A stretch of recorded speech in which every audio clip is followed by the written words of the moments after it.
En direct. On redémarre? C'est bon? Ça fonctionne? Bonjour à tous.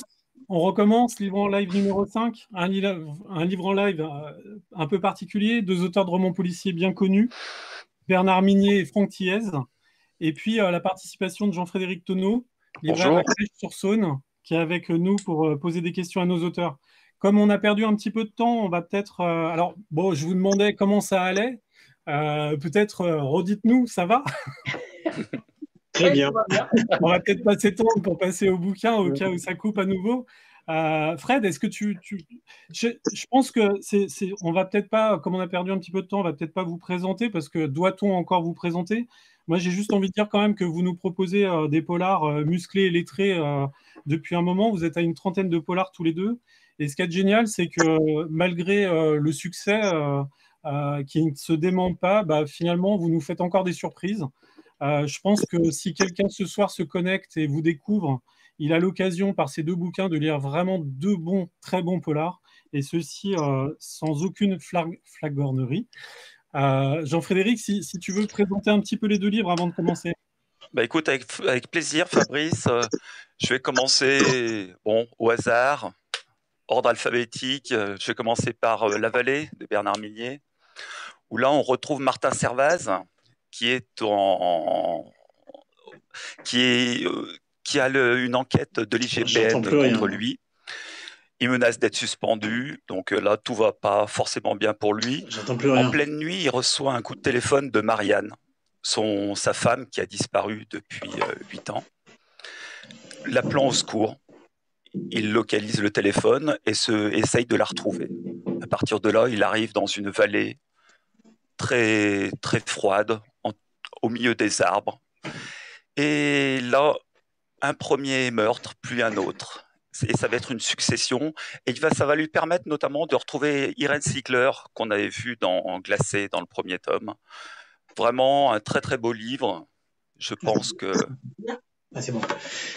Ah, j'ai récupéré le son, j'entendais plus rien. Vous m'entendez? D'accord. Je parlais tout seul? Non, on entendait, ça marchait.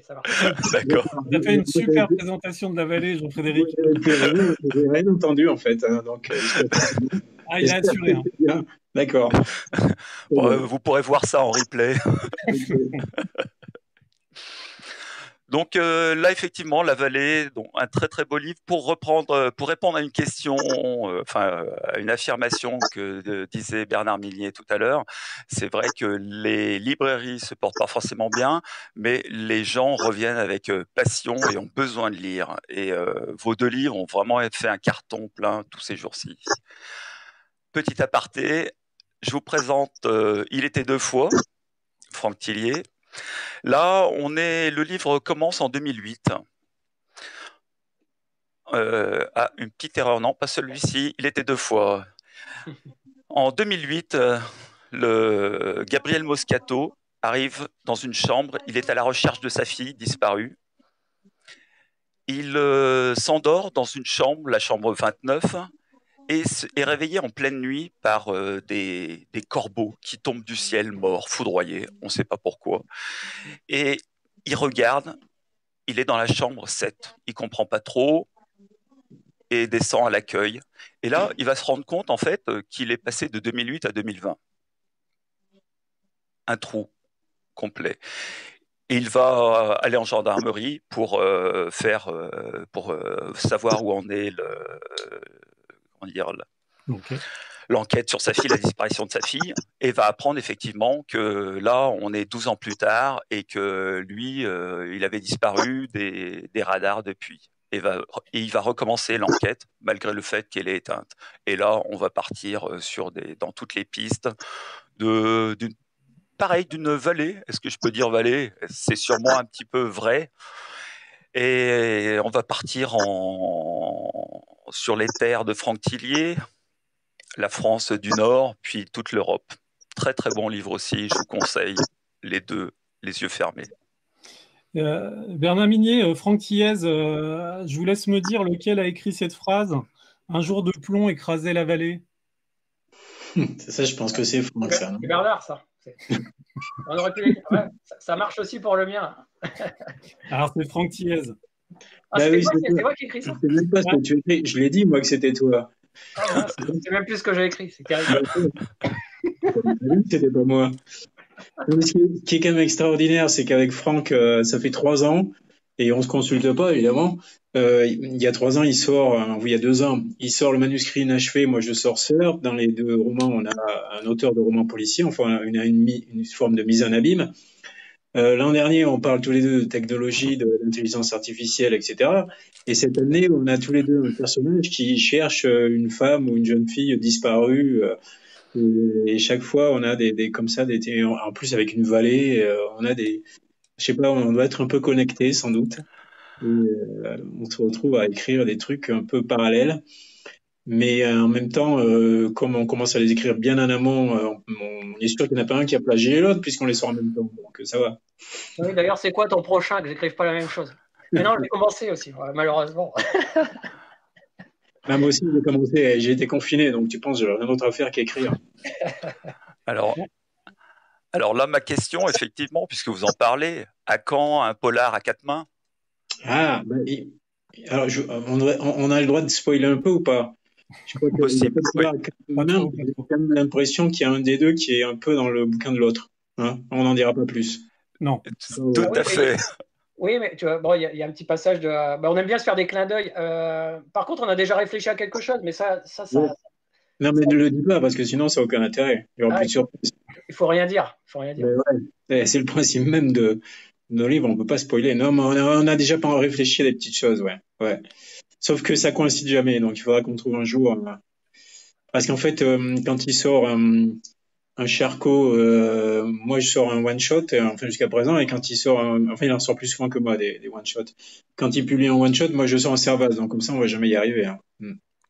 Pour rentrer un petit peu dans vos livres, ça vous dit d'évoquer un petit peu vos deux commissaires, Martin Servaz et Gabriel Moscato, chacun votre tour, peut-être Bernard Minier. Alors Servaz, alors c'est mon personnage fétiche depuis Glacé, depuis mon premier roman. C'est un policier toulousain du SRPJ de Toulouse. Je dirais, ce que j'ai voulu faire avec ce personnage-là, c'est un peu prendre le contre-pied de l'éternel stéréotype du flic alcoolique, borderline, flingueur, qui est magnifiquement fait par des gens comme Nesbo ou Michael Connelly. Moi, je pense toujours aux deux Harry Hall et Harry Bosch, qui sont deux fabuleux personnages de flics, mais c'est un peu le même principe. C'est le flic qui picole, qui est tout le temps, qui a la rage en lui. Et moi, je voulais faire un personnage un peu qu'on voyait vivre au quotidien. On le voyait vivre à côté de ses enquêtes, à côté de son métier de flic. Je voulais donner une certaine épaisseur, une certaine normalité. Alors, on a eu il y a quelque temps un président normal. Hein, je sais pas si ça s'est bien passé ou pas, chacun jugera. Moi, je voulais faire un flic un peu normal. Et je pense que c'est pour ça aussi que les lecteurs ont une telle tendresse pour ce personnage. C'est parce qu'il pourrait faire partie de leur vie. Ils pourraient le connaître, il pourrait être un proche, un familier, un ami, etc. Donc voilà ce que j'ai essayé de faire avec Martin Servaz. Après, il a aussi des côtés un peu extraordinaires. Hein. Il écoute de la musique de Mahler tout le temps, c'est pas donné à tout le monde. Même moi, j'y arrive pas à écouter une symphonie de Mahler dans son intégralité, c'est dire. Et puis, c'est quand même quelqu'un de très lettré, de très cultivé, assez érudit. Donc, mais ça reste un personnage. Et puis, ce qui est intéressant, et c'est pareil pour Franck, on en parlait une fois, c'est qu'on traîne ce bagage des personnages récurrents d'un livre à l'autre, et au fur et à mesure, ils gagnent en épaisseur. Leur vie, le bagage s'alourdit, il y a de plus en plus de choses qui se passent, et il faut renouer les fils à chaque livre. Il faut tenir compte de ce qu'on a raconté avant. Il ne faut pas non plus ennuyer les lecteurs qui débarquent dans notre univers et qui n'ont pas lu les livres précédents. Donc c'est quand même il faut trouver un équilibre entre tout ça. C'est pour ça que quelque part, je pense, et Franck le confirmera ou pas, l'écriture des one-shots, d'une certaine manière, c'est presque plus facile parce qu'on part de zéro et donc on peut tout créer. Et ça, c'est à lui de le dire. C'est pas très humain, Bernard Minier, de le faire arrêter de fumer au début du roman. En plus, c'est un peu sa compagne. Alors, il y a quand même quelque chose qui est qui change radicalement par rapport au roman précédent, parce que jusqu'à présent c'était quand même un loup solitaire ou un chien sans collier. Il a vécu des aventures malheureuses et là tout d'un coup il se retrouve avec une compagne. Il est heureux plus ou moins en tout cas et il est père. Un personnage humain, une jeune femme médecin qui lui apporte beaucoup. Et donc, il, effectivement, le change un peu puisqu'il essaie d'arrêter de fumer. Et ça, je trouvais intéressant de proposer ça parce que j'en avais un peu le marre de le voir solitaire, ce pauvre Servaz. Des fois, il me fait un peu de la peine. Donc, et puis, il est suspendu. Par contre, il est suspendu, oui. Et appuyé évidemment sur des cas réels. J'ai rencontré des policiers qui vivaient ce genre de situation. Il y a aussi un conseil de discipline à la fin qui, sans rien dévoiler, et je me suis évidemment approché de policiers qui avaient vécu ces conseils de discipline et c'est très violent. C'est très très violent. Les flics sont une des professions les plus contrôlées dans l'administration. Ils sont très très contrôlés. Il faut pas croire que la police est une grande famille où les uns protègent les autres. Il n'y a pas vraiment de solidarité entre le corps des commissaires, des officiers supérieurs et le reste de la police. Hein. C'est chacun pour soi. Et le conseil de discipline, par exemple, qui est dans l'épilogue, qui est pas fondamental pour l'histoire, mais ça se passe comme ça. Je veux dire, quand il est enfermé dans cette petite pièce, on lui laisse 30 minutes pour consulter son dossier, qui est le résumé de toute une vie professionnelle, quand même. On lui enlève son téléphone portable pour qu'il puisse pas prendre de photos de ce dossier, etc. C'est comme ça que ça se passe. Donc c'est quand même quelque chose d'assez violent, le conseil de discipline dans la police. Et oui, je voulais parler de tous ces aspects du métier de flic, parce qu'au fond, notre rôle à nous, en tant qu'auteur, c'est Milan Kundera qui disait l'esprit du roman, c'est l'esprit de complexité. Chaque roman dit au lecteur, les choses sont plus compliquées que tu ne le penses. Et notre rôle à nous, c'est de montrer ça, et Franck le fait aussi, c'est d'aller plus loin dans les détails, de montrer des situations, que ce soit des communautés, des situations, des groupes, de façon à éviter les jugements à l'emporte-pièce et les caricatures. On fait la guerre aux clichés, on essaie d'aller beaucoup plus loin dans la connaissance. Vous dites tout ça dans un contexte un petit peu particulier en France. Vous citez 2 livres en référence dans l'épilogue, Colère de flic de Guillaume Lebeau et La peur a changé de camp de Frédéric Ploquin. Sacré lapsus. La peur a changé de camp de Frédéric Ploquin. On en dit 2 mots avant de passer la parole à Franck Thiès. Je pense que c'est intéressant dans ce contexte de parler de ces 2 livres. Ben oui, alors évidemment, moi j'ai terminé l'écriture du livre cet hiver. Hein. D'ailleurs, il y a plein de choses assez étranges parce que je parle aussi d'une population, on n'en a pas parlé, mais dans la vallée, c'est une vallée qui est coupée du monde par un éboulement et donc une population qui se retrouve livrée elle-même avec un assassin en fond de sein.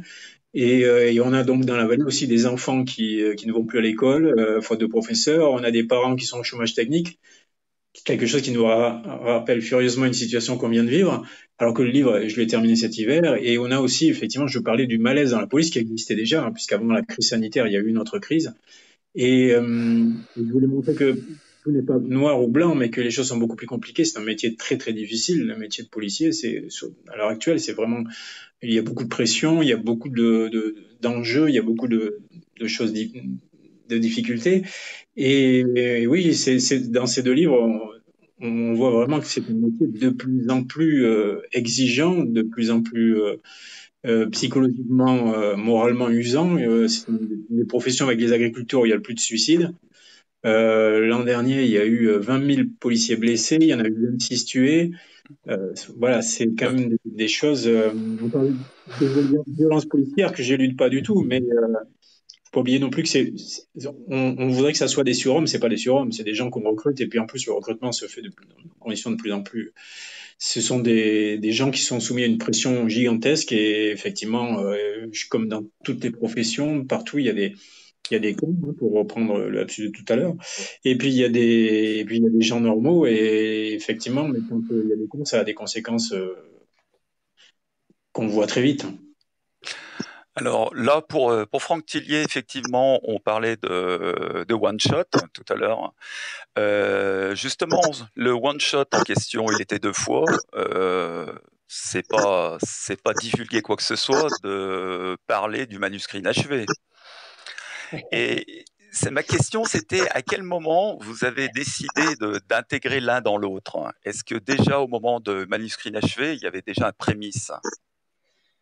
Oui, alors c'est très difficile d'expliquer quel est le lien entre les deux romans, parce que ces deux romans sont vraiment, on peut les lire vraiment indépendamment, c'est-à-dire que, et c'est ce que j'essaie d'expliquer, c'est que Il était deux fois aurait très bien pu sortir il y a 2 ans et lire le manuscrit inachevé aujourd'hui. Donc ça montre bien que finalement on peut lire l'un ou l'autre, mais on va dire que j'ai rajouté un degré de lecture qui fait que les personnes qui ont lu le manuscrit inachevé avant, il y a quelque chose qui se dégage de plus pour eux.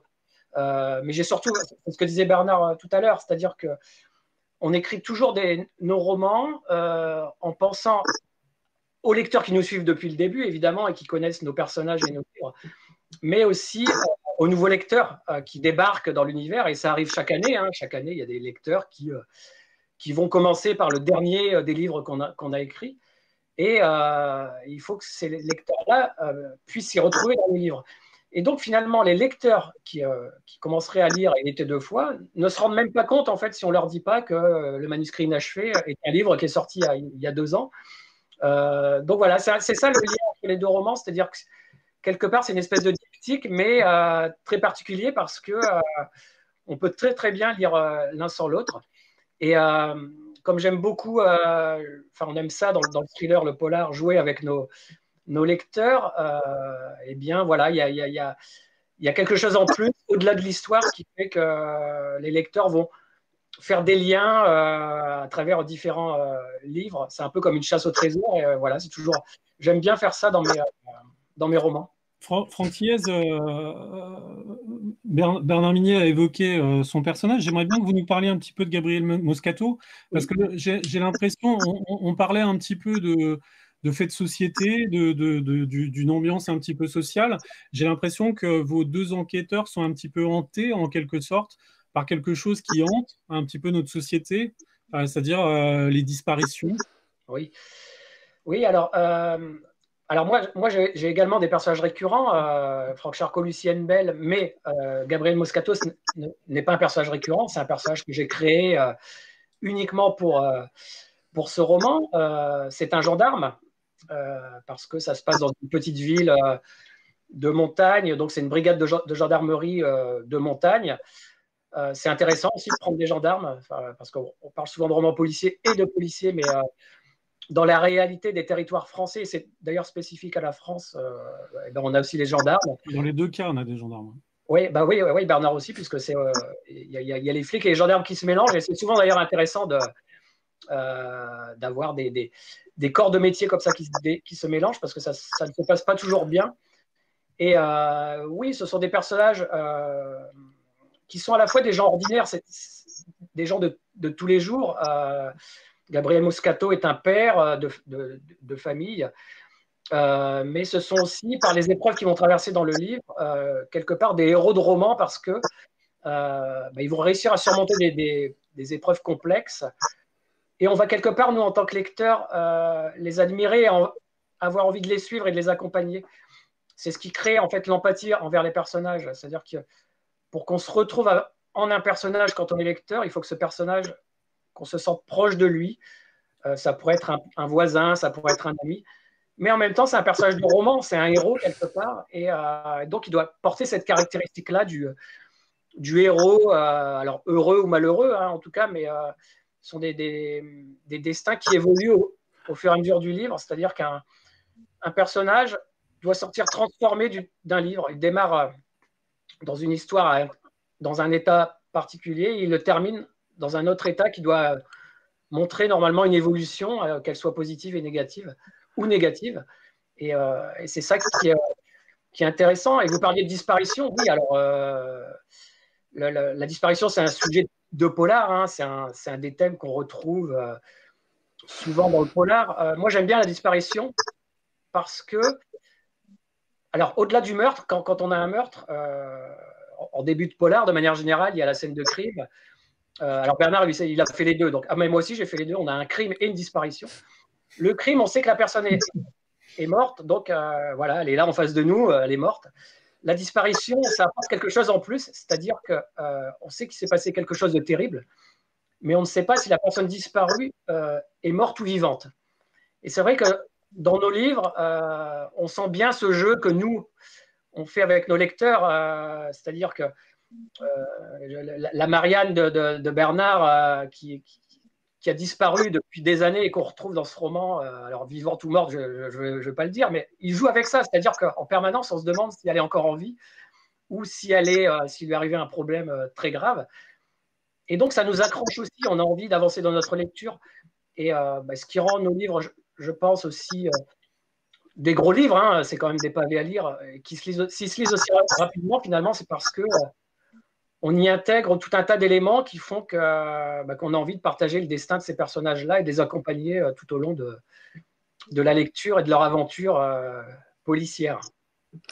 Alors, Franck Tillier, vous disiez pour le Gabriel Moscato que c'était un personnage qu'on n'avait jamais vu. Je me fais écho de remarques que j'ai eues en librairie de clients qui avaient lu votre livre et qui s'interrogeaient sur la similitude entre Alex Hugo et Gabriel Moscato. Oui. On est toujours influencé par ce qu'on a vécu, ce qu'on a vu, des thèmes et des sujets auxquels on a déjà réfléchi. Alors, c'est vrai il est très différent d'Alex Hugo. Je dirais que l'univers de la montagne, c'est quelque chose, ça peut être un point en commun qu'on trouve avec Alex Hugo et que de manière générale, on retrouve quand même dans mes livres. Je suis né à Annecy, donc savoyard de naissance, même si j'habite le Nord et que mes parents, j'ai habité le Nord au bout de 6 mois de vie, donc je suis quand même plus nordique que savoyard. Mais j'aime beaucoup la montagne. Je trouve que dans le polar, dans le thriller... J'ai perdu Franck. La montagne est très, très... Bon. Bernard Minier, en attendant le retour de Franck Thiez, même décor, même sentiment d'oppression. En principe, on va un petit peu à la montagne pour respirer, mais avec vos deux vallées, on est un petit peu dans un cul-de-sac, une impasse. Ça vous sert à quoi la montagne, la forêt aussi, comme élément de décor? Alors moi, j'ai souvent répondu à cette question de la forêt en particulier en disant que j'écris des contes de fées pour adultes. Et dans la forêt, les contes de fées. Bon, Franck, je suis désolé, mais puisque tu n'étais pas là, j'ai pris la parole. On vous reprend après. Pardon, j'ai été déconnecté brutalement. Ouais, mais les absents ayant toujours tort, j'ai pris la parole. Donc, je la garde. Tu as raison. C'est l'avantage d'être deux, de prendre le relais, c'est bien. Oui, c'est ça. Et donc, en fait, la forêt, j'ai toujours écrit des contes de fées pour adultes, c'est ce que je dis toujours. Du reste, dans Glacé, si on observe bien, il y avait des personnages qui s'appelaient Grimm, Perrault, Chaperon, donc c'était quand même assez clair, même si j'essaie d'être assez méticuleux sur le point de vue de la procédure policière et du réalisme. Et la forêt, donc, c'est tout à fait ça. C'est Hansel et Gretel, c'est le petit poussé, enfin, elle est omniprésente dans le conte. La montagne, c'est un peu différent. Moi, j'ai grandi au pied des Pyrénées. J'ai eu là-bas cette barrière devant les yeux pendant toute mon enfance. Et quand pour Glacé, je cherchais à isoler mes personnages parce que j'aime bien enfermer mes personnages. C'est pas la première fois que je le fais. Là, ils sont carrément coincés. Donc, mais j'aime bien faire ça. Quand je cherchais comment enfermer mes personnages, j'ai tout de suite pensé à une vallée l'hiver dans les Pyrénées. Et puis, il y a aussi le symbole, évidemment. La montagne, c'est déjà, il y a la difficulté physique, il y a le climat qui est hostile, donc il y a une dimension de danger et de difficulté qui est rajoutée à toutes les épreuves, évidemment, que peuvent traverser les personnages par ailleurs. Et puis, il y a aussi ici le contexte de la spiritualité. La montagne, ça a toujours été le symbole du spirituel. Tous les dieux de toutes les civilisations sur tous les continents ont toujours été placés en haut de la montagne, que ce soit le mont Olympe, que ce soit Dante situe son paradis en haut du mont Purgatoire, le sermon de la montagne de Jésus, enfin qui répond lui-même à la loi du Sinaï. On a toujours cette dimension, cette verticalité qui est synonyme de spiritualité, et il se trouve en plus que dans ce roman-là, on a une abbaye, donc on a vraiment ce dialogue entre la terre et le ciel. Et j'ai toujours conçu, depuis Glacé, c'était pareil du reste, puisque dans Glacé, il y a quand même une dimension psychologique très très forte. Ça commence de la même façon, c'est-à-dire que Servaz, qui est un policier toulousain, effectue d'abord un déplacement horizontal. il suit la fameuse autoroute pyrénéenne pour arriver jusqu'en commun, au bout de la route, en quelque sorte. Donc, ce déplacement géographique horizontal qui est suivi ensuite d'une sorte d'ascension et à travers les épreuves qu'il traverse, Franck l'a dit, il va se trouver transformé. Il se découvre lui-même et en même temps, il y a aussi sans doute une dimension spirituelle. C'est-à-dire qu'il s'élève quelque part, ou spirituellement ou moralement, et la montagne est le symbole de ça, d'une certaine façon. Franck, vous voulez revenir sur vos propos? Vous avez été coupé tout à l'heure. Oui. Je ne me souviens plus de là où vous en étiez. On parlait de montagne et de forêt, Franck. Oui. Globalement de décor, mais oui, c'est Bernard le soulignait, c'est-à-dire que le décor est extrêmement important. En réfléchissant à toute histoire et à n'importe quel livre, ça fait partie des premiers éléments sur lesquels je me penche pour me dire, voilà, où va se situer l'intrigue, quel sera l'élément fort. La montagne est un très très bon élément. Une station balnéaire désertique aussi, désertée en hors saison, c'est des lieux qui parlent, sont des lieux de polar. Et puis, ma région, le Nord aussi, est une vraie aussi région de polar parce qu'il y a tout ce tissu social, économique compliqué. Et puis, il y a ces paysages qui sont très variés et qui sont comme des tableaux dans lesquels vont nos personnages. Donc voilà, c'est pour ça que tous ces décors-là sont extrêmement importants et c'est ce qu'on retient aussi d'une lecture de la vallée de Bernard que j'ai lue. Il y a évidemment l'histoire qu'il raconte, mais il y a effectivement cette présence de la montagne, de la brume, de l'abbaye comme ça qu'on imagine très bien plantée dans ce décor un lieu où on n'aurait pas forcément envie de se trouver à 23 heures en plein hiver. Hein, et donc ça, ce sont des éléments que j'aime beaucoup et qu'il est très important de bien développer, de connaître. C'est vrai que c'est toujours mieux quand on parle de lieux qu'on connaît, avec lesquels on a une affinité. Ça apporte de la chair en fait à l'histoire qu'on raconte. Mais du reste, moi, je me souviens que le décor est très présent dans nos livres et dans ceux de Franck aussi. Moi, je me rappelle La forêt des ombres, hein, puisqu'on parlait de forêt aussi. Il y a et puis ce chant d'éoliennes, c'est dans tout le premier, c'est ça? C'est dans la chambre des morts, oui. C'est la chambre des morts où il y a ce chant d'éoliennes et on avait dès le départ un décor extraordinaire. Et ce décor, c'est souvent des personnages à part entière. Parce qu'évidemment, ça a un impact aussi sur la psyché des personnages, quand on enferme des personnages dans un décor pareil, évidemment, tout est beaucoup plus tendu, beaucoup plus fort, beaucoup plus intéressant et dangereux. Et puis le polar urbain, ça a tellement été pratiqué. Moi, je trouve que la montagne, c'est vraiment un décor très intéressant parce que comme la mer, c'est un milieu hostile malgré tout, quoi qu'on en dise. L'homme est toujours un intrus dans la montagne, même si il y est implanté depuis longtemps. Et tout ça participe, ça concourt à avoir des histoires encore plus intenses, avec des émotions encore plus fortes. Et voilà. Et puis la brume, les nuages, les éléments, tout ça, c'est quelque chose que aussi bien Franck que moi on aime bien utiliser. Fred, tu voulais poser une question? Oui, c'était plus en fait pour revenir sur un des personnages dans la vallée, vous parliez de spiritualité. Moi, il y a un personnage vraiment qui m'a marqué, c'est la psychiatre. Là, elle est extraordinaire. Et là, elle a un côté esthétique. La notion d'esthétique qu'on retrouve sur vos deux ouvrages. J'aimerais bien que vous m'en parliez un peu de votre recherche de l'esthétique. Alors, l'esthétique est alors, j'imagine qu'on ne parle pas du physique de la psychiatre elle-même. Non, pas tout à fait. Même si elle attire assez l'attention. Oui, elle vit dans un endroit, son cabinet psychiatrique, c'est quand même un lieu très, très particulier. Hein, cette espèce de maison d'architecte, enfin, de bunker ultra-moderne en béton, perché dans la montagne, avec des tableaux de crucifixion qui se trouvent. Alors, c'est pas les crucifixions traditionnelles. On en revient à l'histoire de la spiritualité, de la dimension de l'abbaye. Elle a elle-même des crucifixions. Moi, la crucifixion, c'est pour moi, dans l'imagerie chrétienne, peut-être l'image la plus forte, la plus iconique, celle qu'on connaît le mieux. Et là, c'est des tableaux de crucifixion, sauf que le crucifié, c'est soit un animal, un cheval ou une chauve-souris, etc. En plus, c'est des murs hérissés de pointe. Je me suis beaucoup amusé à imaginer ce genre de décor. Un psychiatre qui exercerait vraiment dans un décor pareil, ça serait un peu suicidaire. Ou alors, ça serait histoire d'achever ses patients, quoi, histoire que ils reviennent souvent. Mais c'était, oui, moi, je suis un passionné de peinture, je suis un passionné de tableaux, en particulier les périodes de la Renaissance, et aussi de peinture chrétienne, tout ce qui est Quattrocento, Cinquecento, les peintures flamandes. Je suis fasciné par ça depuis toujours. J'adore me balader dans les musées.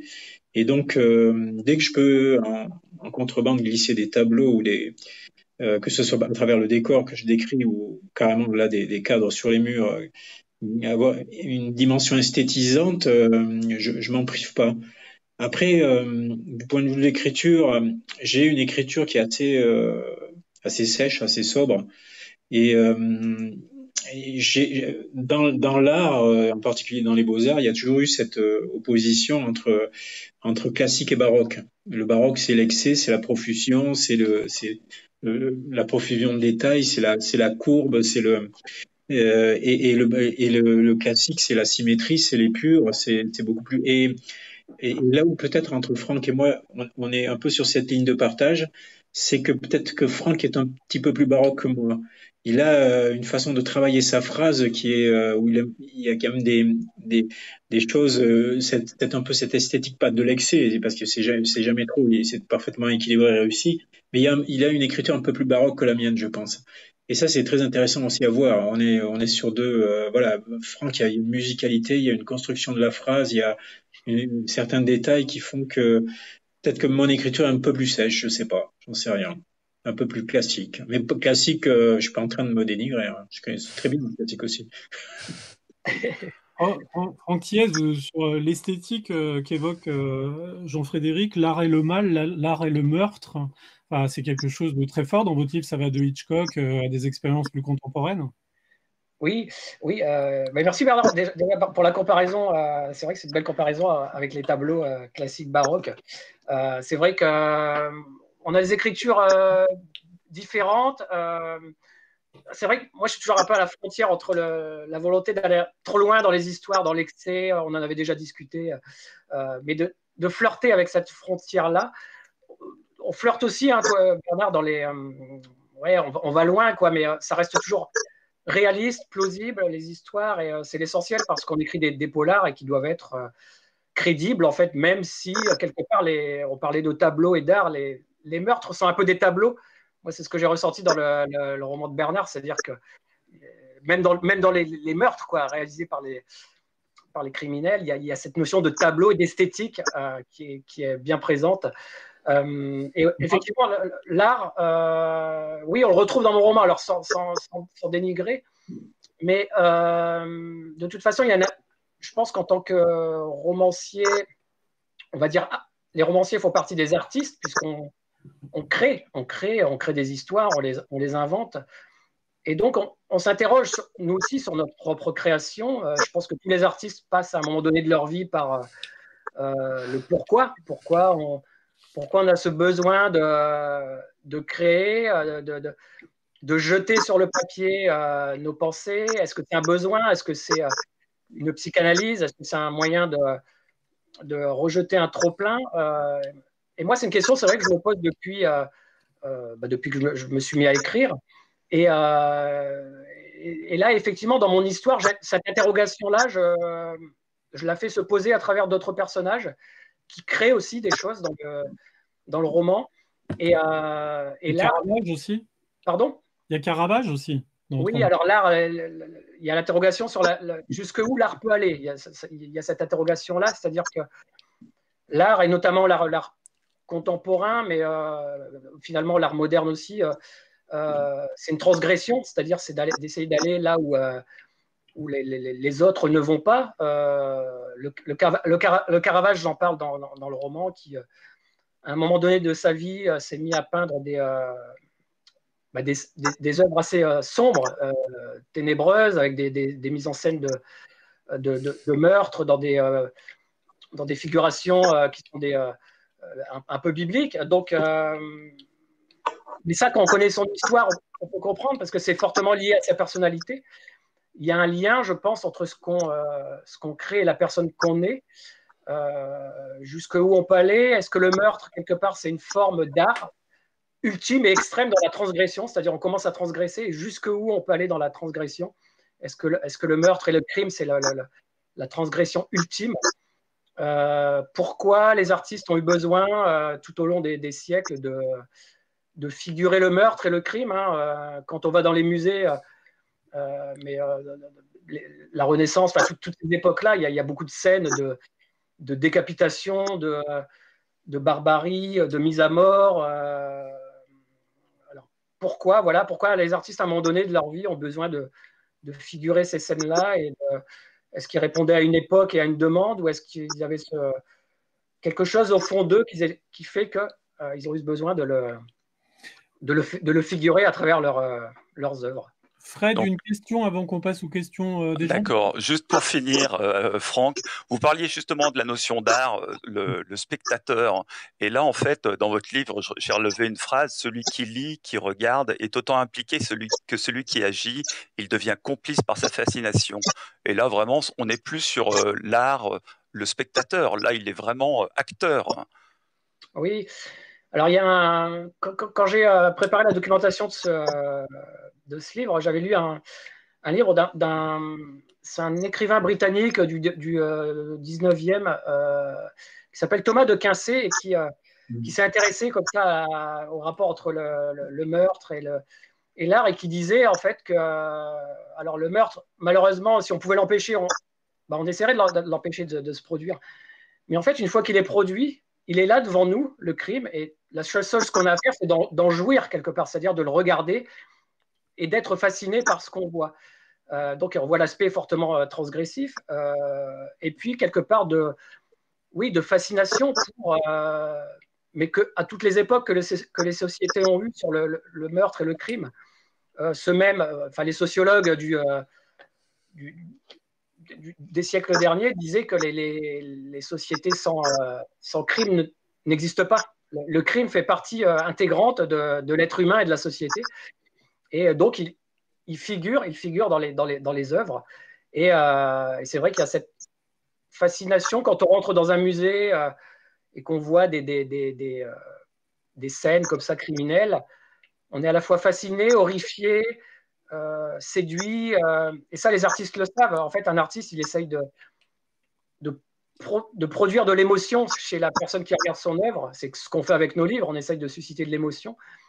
Et le crime génère de l'émotion, du dégoût, mais aussi des sentiments extrêmes. Et ça, les artistes en ont toujours joué finalement pour retourner un peu l'esprit des gens qui sont confrontés à leurs œuvres. Une dernière question pour rebondir à la question de Fred, et que je vous adresse à tous les deux, puisqu'il y a un point commun aussi entre vos deux livres. On dirait que ce qu'on appelle le mal, ou le haut mal, est une espèce de pierre philosophale pour vous, en fait, en quelque sorte, pour créer une tension, pour créer un roman digne de ce nom. Alors, moi, je dirais pas pour créer, parce que le mal n'est pas un moyen en soi. Au fond, c'est le sujet principal, finalement, dans l'écriture du thriller. C'est la question. Et cette question-là du mal, qu'on questionne d'un livre à l'autre, je trouve que c'est Paul Ricoeur qui l'avait le mieux résumé quand il disait le mal est ce qui ne devrait pas être, mais qui est. Et au fond, ça résume tout. Pourquoi le mal est dans le monde? Pourquoi le mal existe-t-il? Si Dieu est omniprésent et omniscient, pourquoi existe-t-il? C'est ce qu'on appelle les théodicées. Les théodicées, c'était à l'époque essayer de répondre à cette question, puisque Dieu est tout-puissant, pourquoi le mal existe-t-il? Et donc, à chaque fois, c'était des acrobaties intellectuelles pas possibles, parce qu'évidemment, il n'y a pas de réponse possible à ça. Et la question du mal, elle est centrale, bien entendu. C'est la question principale de nos romans. Mais on est là pour poser des questions, on n'est pas évidemment là pour apporter des réponses. Et est-ce qu'il y a une fascination par rapport à ça? Oui, certainement. On est tous fascinés par cette question-là. Pourquoi certaines personnes font-elles ce qu'elles font? pourquoi commettent-elles les crimes qu'elles commettent? Quelle est la raison qu'est-ce qui nous sépare de ces gens-là? Pourquoi nous on ne le fait pas et pourquoi d'autres le font? Et certains même sans remords. Toutes ces questions elles traversent nos livres. Et comme je dis souvent, on est là pour questionner la société, on est là pour questionner la psyché humaine, pour essayer de comprendre, mais on n'a pas les réponses. Les réponses, on les laisse aux scientifiques, aux philosophes, aux théoriciens, aux idéologues aussi, et puis finalement à chaque lecteur qui apportera sa propre réponse. Nous, on questionne ce monde dans lequel on vit, on questionne le sens de l'existence aussi, et on questionne cette question centrale dans tout thriller qui est la question du mal. Voilà. Et donc on présente des choses assez épouvantables, et ensuite qui sont des points d'interrogation finalement. Pourquoi l'homme fait-il ce qu'il fait? Franck Thiès, on passe oui, mais c'est ça, c'est-à-dire que c'est une interrogation permanente, je pense, de tous les auteurs de polar qui se penchent sur cette question du mal, de la transgression, de la violence, du crime, du passage à l'acte, du criminel de sang-froid qui, du jour au lendemain, va se mettre à tuer des gens avec un fusil. C'est la matière noire c'est notre encre, c'est notre écriture, c'est ce qui nous donne de la matière à faire se lever des interrogations, parce que c'est vrai qu'on n'a pas les réponses. Nous-mêmes, c'est une interrogation permanente. En même temps, nos romans, ce n'est pas le bien et le mal, c'est gris, quoi. C'est-à-dire que ce qui est intéressant dans nos personnages, quels qu'ils soient, que ce soit des personnages principaux ou qui font des apparitions qui sont secondaires, ils ont tous leur part d'ombre, parce qu'on a toute cette part d'ombre-là. Et c'est ça que, en tout cas, moi, ce qui m'intéresse de développer, c'est en chacun d'entre nous, d'aller chercher cette petite faille et de la développer, de faire que cette faille va grandir et faire qu'à un moment donné, elle va être tellement envahissante que la personne va commettre le méfait ou l'acte. Et après, voilà, au fil des années, on se pose toujours cette question, on s'enrichit un peu nous-mêmes, nous les romanciers, les auteurs de romans policiers, sur cette question, mais on n'a pas la réponse. Et si on l'avait, je pense qu'on arrêterait d'écrire, parce qu'on n'aurait plus de matière, on n'aurait plus d'interrogation. Écrire un roman, ce sont des interrogations permanentes. On se pose des questions à nous-mêmes et on essaye de les soumettre au lecteur de la façon la moins visible possible dans une histoire. Mais finalement, les interrogations qu'ont les lecteurs sont aussi les nôtres. Et tant mieux si on arrive à faire ça. Moi, je n'apporte pas de solutions et de réponses, comme disait Bernard, comme un philosophe ou un moralisateur ou personne qui fait des débats. C'est pas ça. C'est de lever les interrogations chez les lecteurs pour qu'eux-mêmes se fassent leur opinion sur les sujets qu'on aborde dans nos livres. Et je voudrais juste rebondir sur ce que vient de dire Franck, et c'est parce que ça c'est très important. Effectivement, on est dans une société de plus en plus moralisatrice. Moi, je me souviens d'une phrase de Éric Dupond-Moretti que je trouve très juste. Il dit: on est dans une époque moralisatrice qui conduit en permanence au manichéisme. C'est le bien et le noir, le blanc et le noir, sans aucune nuance. Et nous, ce qui nous intéresse, c'est justement les nuances. C'est toutes les nuances entre le blanc et le noir. C'est tout ce qu'il y a au milieu. C'est tout ce qui fait aussi que le mal. C'est plutôt une question de degré. Il n'y a pas une membrane étanche. C'est ce que disait un de mes personnages dans Glacé. Il n'y a pas une membrane étanche entre les gens qui font les biens et les gens qui font le mal. C'est juste une question de degré. Et ce sont ces degrés-là qui nous intéressent. C'est ce petit noyau de nuit qui est en chacun de nous et qui va grandir ou pas en fonction des circonstances, en fonction de l'éducation, en fonction de plein de choses. Mais on essaie on fait la guerre aux clichés, aux stéréotypes, aux caricatures. On essaie de pas simplifier. Au contraire, on montre toute la complexité des choses. Et en tout cas, c'est ce qu'on essaie de faire dans les romans. On va passer aux questions. Hein. Il y a 3 questions. Mais comme Bernard Minier, vous intervenez, il y a un mal un peu diffus que vous essayez de cerner un petit peu dans votre livre. Et je cite Irène Ziegler qui enquête avec votre enquêteur. La France avait changé. Elle était devenue plus dure, plus intolérable, infiniment moins insouciante. Intolérante. Tolérable, je ne sais pas, mais intolérante. Irène avait été frappée de découvrir à quel point on y cultivait désormais la haine de l'autre, l'injure, l'intransigeance, le sectarisme et la violence. Où était le pays qu'elle avait laissé? Oui, parce qu'elle est partie à l'étranger pendant quelques années et puis elle revient et donc elle découvre une France qui a beaucoup changé. Ben, je pense qu'on a tous ce sentiment-là. On est aujourd'hui un peu dans une société de l'affrontement. Il y a plus le dialogue. Moi, je me rappelle que Jorge Luis Borges disait qu'il avait appris au Japon cette admirable habitude de supposer que l'interlocuteur a raison, de se montrer hospitalier avec l'opinion d'autrui. C'est ce qui nous fait cruellement défaut aujourd'hui. Il n'y a plus de dialogue. Il y a des oppositions stériles à force d'excès. Il y a une judiciarisation de la société de plus en plus grande qui finira sans doute par la paralyser. Il y a des réseaux sociaux où la menace, l'insulte et l'opprobre ont remplacé le débat. Le débat, il est plus nulle part. On est dans l'affrontement permanent. Et ça, c'est quelque chose de redoutable parce que on voit ces fractures du reste que je décris dans la vallée, avec cette communauté qui se déchire à cause de ces meurtres épouvantables. Ces fractures traversent toute la société. Et c'est très difficile aujourd'hui de débat. Les gens, très souvent, se positionnent même plus par rapport aux faits, mais par rapport à leur idéologie. Et donc, on n'entend plus les arguments de l'autre, on refuse de les entendre, on les exclut. Et moi, ça m'inquiète beaucoup, cette France qui devient de plus en plus, en effet, intolérante. Question à tous les deux de la part des auditeurs. Une question de Chris. Avez-vous une pression particulière à chaque nouveau livre? Ah, je sais peut-être de qui c'est qui nous pose la question. Qu'est-ce que tu en penses, Franck? Je te laisse répondre. Une pression particulière. Enfin, je dirais, on écrit des histoires pendant un an où on se confine chez soi. Nous, on est un peu confiné à l'année. C'est-à-dire que quand on termine un livre, on réfléchit au suivant, on se met à travailler dessus, on passe tout notre temps sur nos histoires. Et donc, on a envie, oui, que l'histoire qu'on vient d'écrire plaise aux gens, aux lecteurs. Donc, il y a ce stress-là, en tout cas, il y a cette pression-là de se dire, est-ce que j'ai fait un bon livre? Est-ce que j'ai respecté mon lecteur? Est-ce que l'histoire que j'ai écrite va lui plaire? Et plus on écrit de livres, je dirais, plus on se pose la question parce que de ne pas faire ce qu'on a déjà fait, d'avoir des lecteurs de plus en plus exigeants.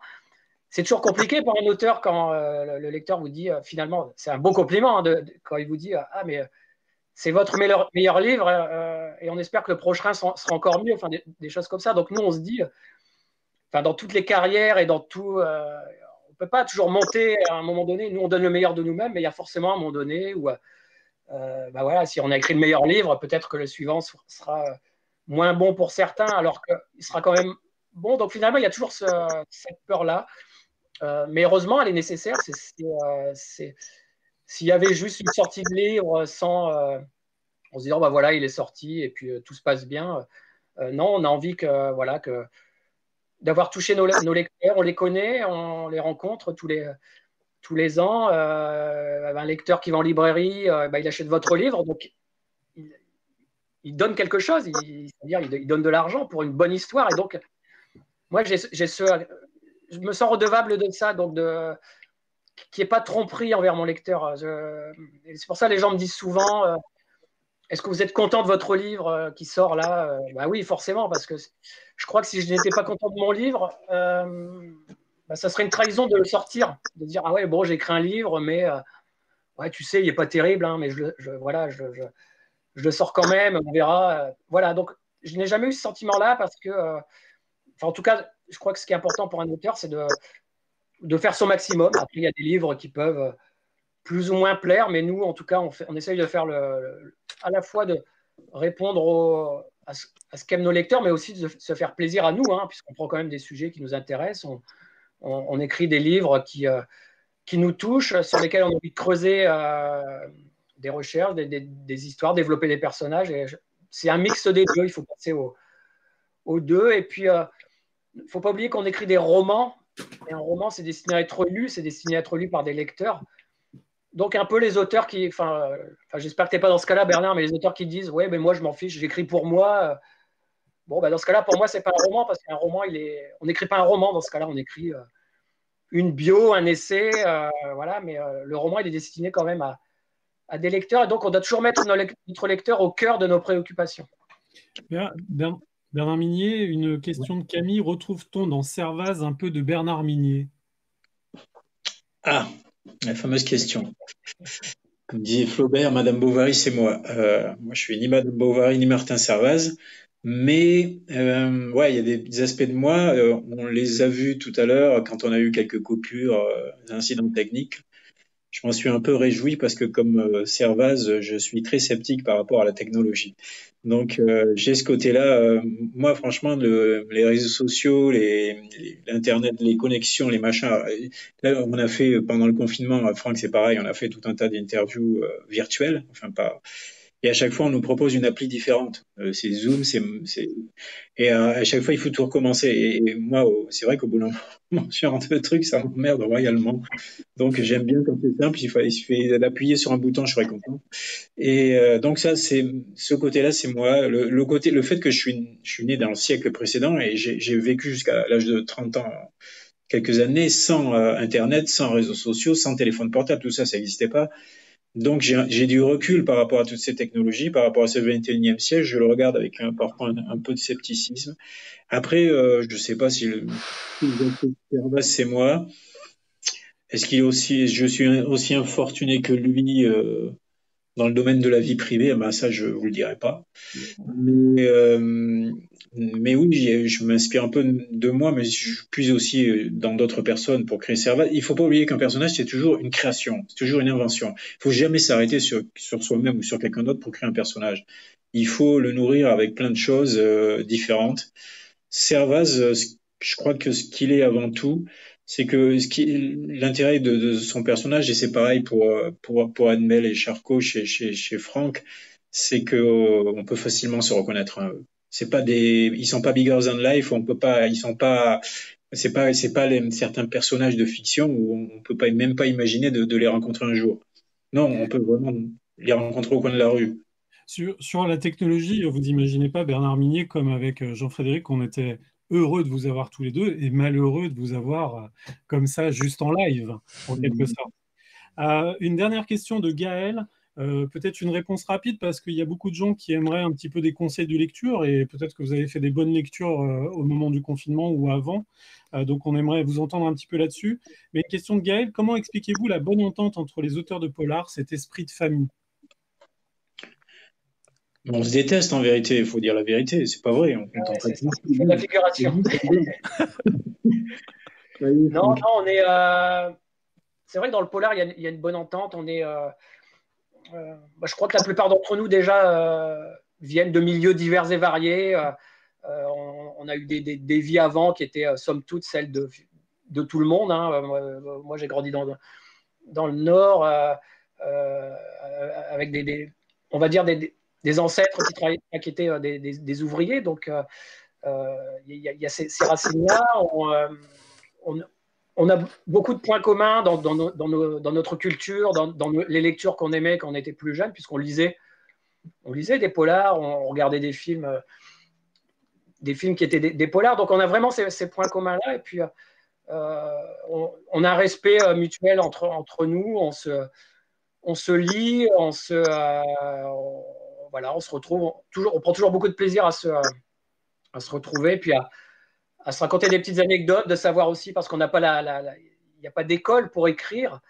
Et puis c'est vrai que quand on se voit avec Bernard, on a toujours nos doutes par rapport à notre propre écriture. Et je lui dis, mais toi, comment tu as fait pour écrire tel livre? Tu travailles quand? Le matin, le soir? Ça peut aussi aller à des questions qui sont d'ordre plutôt technique, parce que on a aussi besoin, on est seul face à nos fantômes et à notre feuille blanche parfois, et on aimerait savoir si c'est pareil chez les autres. Donc on discute de ça aussi. Et donc il y a cette notion de famille. Et puis c'est vrai que dans le polar français, on a une bonne équipe. Hein. On tournait pas mal ensemble sur les salons.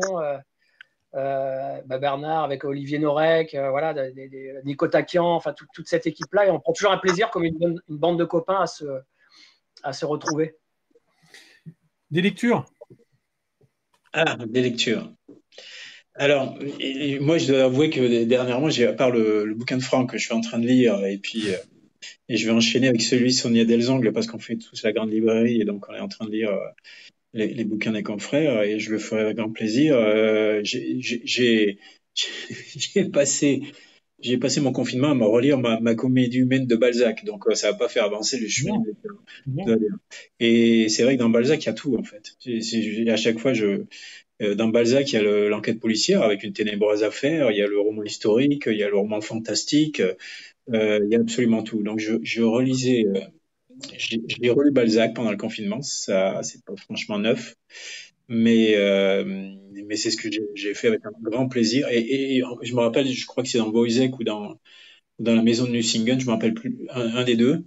Les premières pages sont consacrées à un comptable indélicat et décrivent les mécanismes des banques au 19e siècle avec un type qui détourne de l'argent un peu comme un Kerviel ou qui joue avec l'argent des autres et qui le perd évidemment. Et je m'aperçois que franchement, ça n'a pas changé du tout, quoi. Les banques au 19e siècle ou les banques aujourd'hui, c'est exactement la même chose. Un petit coucou à la mienne qui a mis un mois à transférer une partie d'une somme d'un assurance vie sur mon compte courant. S'ils m'écoutent, ils se reconnaîtront. Pour faire un petit raccord avec la question précédente, je crois que vous dites de votre enquêteur qu'il avait passé la cinquantaine et avait des goûts littéraires et musicaux qui aujourd'hui n'intéressaient plus grand monde. Alors, c'est pas tout à fait vrai, parce que par exemple, j'ai aussi relu pendant mon confinement un bouquin qui est complètement dingue, et j'avais oublié à quel point il était dingue. Et ça, si les gens veulent lire le roman le plus étrange, le plus singulier, le plus zarbi jamais écrit, La Maison des Feuilles, c'est pas ça? C'est La Maison des Feuilles de Mark Z. Danielewski. Ce bouquin, je ne sais pas si vous l'avez lu, mais c'est un truc complètement fou. Ça part dans tous les sens. Alors, déjà, sur la mise en page, l'éditeur a dû s'arracher les cheveux parce qu'il y a plusieurs textes qui se chevauchent. Il y a une espèce, c'est quasiment interactif. Il y a des apartés partout. Il y a des renvois de pages. En fait, c'est un truc. Et le suivi à l'intérieur du livre, parce que c'est comme des poupées russes. Il y a plusieurs récits qui s'emboîtent les uns dans les autres. Et le sujet central, c'est à l'intérieur d'une maison, il y a un espace, on accède à un autre univers, un autre espace qui est à l'intérieur de la maison. C'est absolument terrifiant, c'est absolument angoissant, c'est absolument remarquable. Il a mis 12 ans à écrire ce fichu livre, Mark Z. Danielewski. Et moi, je trouve que c'est un ovni, c'est un objet littéraire non identifié, quoi, un ovni. Et voilà, si on veut lire quelque chose comme on n'a jamais lu auparavant, il faut lire La Maison des Feuilles de Mark Z. Danielewski. Franck Thiès, vous nous parlez de lecture ou vous nous parlez d'Hitchcock? Puisque comme ça, on reste dans des vieux auteurs, des vieux réalisateurs. Celui d'avant, c'était qui? Hitchcock ou... Hitchcock ou un livre que vous avez lu? Ah oui, non, bah moi j'ai lu quand même pas mal pendant le confinement. Alors il y a eu deux types de lectures. Il y a eu les lectures de livres qui sont sortis juste avant. Alors il y en a un que je peux conseiller parce qu'il est sorti vraiment avant le confinement et c'était très dommage pour les auteurs. Il y en a eu malheureusement, il y en a deux même d'ailleurs que je voudrais citer qui ont eu la malchance de sortir avant. Alors, heureusement, les libraires continuent à les mettre en avant. Juste là, c'est Olivier Ball qui a écrit. Alors, je crois que c'est l'affaire. Je l'ai ici, le nom. L'affaire Pierre Miller, c'est chez XO. Pierre Miller, oui. Allez-y. Ouais. Qui est aussi une histoire, voilà, des histoires de disparition, etc. C'est vraiment bien écrit. Et Sonia Delzonde, c'est L'homme de la plaine du Nord. En plus, ça se passe dans ma région. Elle parle de terrils et de plaines, donc avec une superbe enquête vraiment bien menée. Donc, c'est deux auteurs qui sont sortis juste avant le confinement. Donc, c'est pour donner une chance au livre. Ouais, lisez-les, c'est important. J'allais les citer aussi. Leur chance. Je les ai pas encore lus, mais ils sont dans ma palle et j'allais les citer aussi parce qu'effectivement, ils sont sortis juste avant. Et c'est deux auteurs qui méritent d'être vus et qui n'ont pas eu vraiment de chance. Mais bon, le destin des livres n'est peut-être pas terminé. Et Franck Thiès, comment vous tient Hitchcock, les oiseaux, les étourneaux, les... Oui, bah, il y a forcément un clin d'œil, oui, avec la chute d'oiseaux au début du roman. J'ai pensé forcément à Hitchcock et à cette ambiance incroyable dans le film des oiseaux. Enfin, c'est aussi un vrai film d'ambiance. Hein, il y a plusieurs références à Hitchcock. Oui, il y a le MacGuffin aussi. Et puis dans les décors, c'est... Mais avec Bernard, on a discuté aussi souvent de Hitchcock, en tout cas de la perception qu'il avait de l'impact que devaient avoir ces films sur les spectateurs. C'était un peu comme nous, c'est-à-dire que il faisait son film et lui, ce qui l'intéressait, c'était de voir la réaction des gens et d'aller dans les salles et c'était ça, la chair de ses œuvres, d'essayer de comprendre comment réagissaient les gens par rapport à des images, à des moments de tension qu'ils voulaient développer. Est-ce que ça fonctionnait au bon moment? C'est ça le suspense, en fait. C'est que les éléments que vous mettez dans vos livres, qui sont des éléments de déclenchement, doivent être très synchrones avec les sensations des lecteurs à ces moments-là. Et donc, on apprend beaucoup en regardant les films d'Hitchcock. Et voilà, le thriller, finalement, et le suspense, c'est quelque chose d'assez ancien. Vous relisez le Chien des Baskerville de Conan Doyle, sorti, je crois, 1900, enfin quelque chose comme ça. Vous avez toutes les clés du thriller à l'intérieur. C'est assez incroyable. Toutes les techniques sont dedans. Et donc, finalement, nous, on essaye, avec notre univers, avec nos personnages, d'utiliser ces clés qui nous ont été livrées par ces grands artistes, on va dire. Franck Thiès, il y a plusieurs bibliothèques à découvrir dans votre roman. Bernard Minier, Franck Thiès, Jean-Frédéric Tonneau, je vous remercie vraiment tous les trois d'avoir vous êtes prêtés à ce jeu des livres en live. Vos livres, on les trouve bien sûr à Lyon, à Crèche-sur-Saône et à Lille. Et on peut les retrouver aussi sur nos sites pour des gens qui seraient encore un petit peu confinés. Et je vous remercie beaucoup. La semaine prochaine, pour le livre en live numéro 6, on passe à la jeunesse et notre invité sera Timothée Defonbelle. Et je vous remercie beaucoup. C'est un plaisir. Merci à tous.